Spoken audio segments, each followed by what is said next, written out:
কাছে, পৃথিবীর কোন সৃষ্টির কাছে যাররা পরিমাণ কিচ্ছু পাওয়ার আশা করবেন না। একটু আশা করবেন আপনি কষ্ট পাবেন। কারো কাছে কোনো আশা করতে যায় না, শুধু আল্লাহর কাছে আশা করেন। সমস্ত কাজের প্রতিদান আল্লাহর কাছে চান, পরকালে আপনি সুখে থাকবেন ইনশাআল্লাহ। শেষ হাসি আপনি হাসবেন ইনশাআল্লাহ।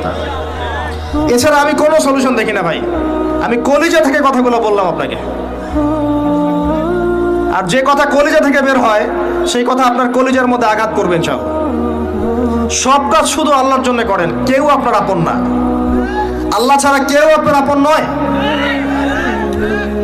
আপনি ভুল করবেন যদি আপনি অন্য কাউকে আপন মনে করেন। আপনার পলিটিক্যাল লিডার, আপনার প্রশাসনের স্যার, আপনার পরিবারের স্ত্রী, আপনার সন্তান, হাবি হাবি যা যা আছে, যদি মনে করেন আমার আপনজন, আপনি ভুল করবেন।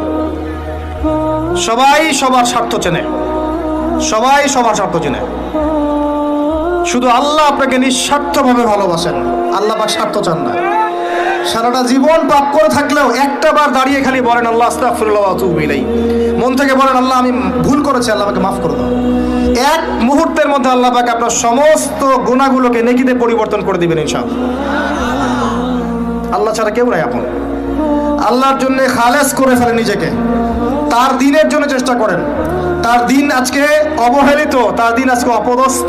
সারা বিশ্বের বুকে আজকে মুসলিমরা নির্যাতিত, নিপীড়িত। দিনকে এগিয়ে নেওয়ার জন্য কিছু করেন। আপনার ক্ষুদ্র ক্ষুদ্র প্রচেষ্টা ইনশাআল্লাহ আগামী দিন ইসলামের বড় বিজয় নিয়ে আসবে। দিনের জন্য খালেস করে ফেলেন নিজেকে।